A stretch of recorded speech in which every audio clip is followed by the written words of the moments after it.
Hi viewers, welcome to my channel ராகுல் stories. நம்ம இன்றைக்கி இந்த வீடியோவில் எந்த படத்தை பற்றி நான் ரிவ்யூ பார்க்க போகிறோம் அப்படின்னா, நம்ம பார்த்திபன் இயக்கத்தில் வெளிவந்திருக்கிற படம் தான் டீன்ஸ். ஸோ இந்த படத்தை பற்றின ஒரு ஷார்ட் விதங்க பார்க்க போகிறோம். வாங்க வீடியோக்குள்ளே போகலாம்.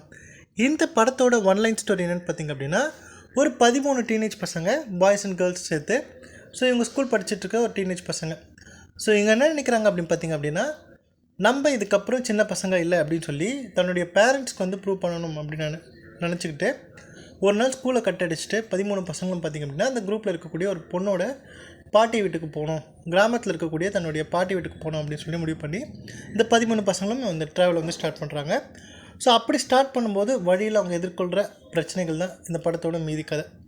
அதாவது என்னை பொறுத்த வரைக்கும் பார்த்திங்க அப்படின்னா இந்த படம் முழுக்க ஒரு எக்ஸ்பெரிமெண்டல் படம் அப்படின்னே சொல்லுவேன். ஸோ வழக்கமாக தமிழ் சினிமாவில் இந்த மாதிரியான ஒரு கதையை வந்து ஆடியன்ஸ் வந்து எந்த அளவுக்கு ஏற்றுப்பாங்க அப்படிங்கிறது தெரியல. பட் பார்த்திபனை பற்றி உங்களை எல்லாருக்குமே தெரிஞ்சிருக்கும். அவர் எப்பவுமே பார்த்திங்க அப்படின்னா வழக்கமான ஒரு பாணியில் வந்து ஒரு கதையை சொல்ல மாட்டார். ரொம்ப ஒரு வித்தியாசமான ஒரு வழியில் தான் அவருடைய படங்கள் இருக்கும். ஸோ அந்த மாதிரி தான் இந்த படத்தையும் எடுத்திருக்காரு.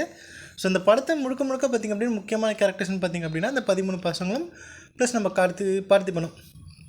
இந்த பார்த்திபனும் பார்த்திங்க அப்படின்னா ஒரு வித்தியாசமான கேரக்டர் ப்ளே பண்ணியிருக்காரு இந்த படத்தில். அதாவது இந்த படம் முழுக்க ஃபர்ஸ்ட் ஆஃப் முழுக்க பார்த்திங்க அப்படின்னா ஒரு மிஸ்டீரியஸான ஒரு படமாக அப்படிங்கிற மாதிரி போகும். செகண்ட் ஹாஃபில் பார்த்திங்க அப்படின்னா ஒரு சயின்ஸ் ஃபிக்ஷன் த்ரில்லர் மாதிரி தெரியும். ஸோ இது என்னடா நடக்குது அப்படிங்கிறத புரிஞ்சுக்கிறதுக்கு கொஞ்சம் டைம் எடுக்கும். ஆனால் அந்த 13 பசங்க, அந்த டீனேஜ் பசங்க பார்த்திங்க அப்படின்னா அவங்களுக்கு கொடுக்கப்பட்டிருக்கிற அந்த கேரக்டர் சூப்பராகவே நடிச்சிருக்காங்க. ஸோ வேறு லெவலில் பண்ணியிருக்காங்க. என்ன ஒரு மைனஸாக இருந்துச்சு அப்படின்னா, அந்த பசங்க நடந்துக்கிறது எதுவுமே பார்த்திங்க அப்படின்னா ஒரு ஸ்கூல் லெவலில் படிக்கக்கூடிய பசங்க மாதிரி இருக்காது. ஏதோ காலேஜ்லாம் படிச்சுட்டு ஒரு ஃபஸ்ட் இயர் செகண்ட் இயர் படிக்கிற மாதிரியான அவங்களுடைய பாடி லாங்குவேஜாக இருக்கட்டும், ஆட்டிடியூடாக இருக்கட்டும், அந்த மாதிரி பண்ணிக்கிட்டு இருப்பாங்க.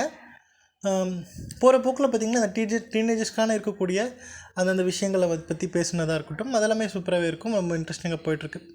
பட் ஸ்க்ரீன் பிளேயில் இவர் சுத்தமாக கோட்டை விட்டார் அப்படிங்கிற மாதிரி தோணுச்சு. ஸோ செகண்ட் ஆஃப் முழுக்கவே ரொம்பவே போரிங்காக போயிடுச்சு. அதாவது ஒரு சில விஷயங்கள்லாம் நடக்குது அந்த படத்தில். அதாவது இந்த 13 பசங்களும் வந்து அவங்களோட பாட்டி வீட்டுக்கு போகணும் அப்படின்னு நினைக்கிறாங்க. அப்படி போகிற வழியில் பார்த்திங்க அப்படின்னா நிறைய ஒரு காட்டுக்குள்ளே அந்த மாதிரிலாம் விஷயங்கள்லாம் போகிறாங்க. ஸோ அப்படி போகும்போது அவங்க குரூப்பில் இருக்கக்கூடிய ஒரு சில பேருமே காணாமையே போய்ட்றாங்க. பட் இதுக்கான ரியாக்ஷனே பார்த்திங்க அப்படின்னா அந்த பசங்க ரொம்ப லேட்டாக தான் வந்து கொடுக்குறாங்க. ஸோ போனதுக்கப்புறமும் பார்த்திங்க அப்படின்னா அவங்களுக்குள்ளே வந்து நல்லா ஜாலியாக பேசிக்கிட்டு ஸோ லவ் பண்ணிக்கிட்டுலாம் வராங்க. ஸோ அதெல்லாம் பார்த்திங்க அப்படின்னா கொஞ்சம் வந்து இந்த படத்தில் கொஞ்சம் ஓவராக இருக்கும் அப்படிங்கிற மாதிரி இருக்கும். பட் மற்றபடி இந்த படத்தை கண்டிப்பாக ஒரு வாட்டி பார்க்கலாம். ஸோ யாரெல்லாம் இந்த படத்தை பார்த்தீங்க அப்படிங்கிறத கமெண்ட்டில் லீவ் பண்ணுங்கள். ஸோ இதுக்கப்புறம் தான் இந்த படத்தை போய் பார்க்குறேன் அப்படிங்கிறவங்களும் இந்த படத்தை பார்த்துட்டு உங்களுடைய ஃபீட்பேக் என்ன அப்படிங்கிறத கமெண்ட்டில் லீவ் பண்ணுங்கள்.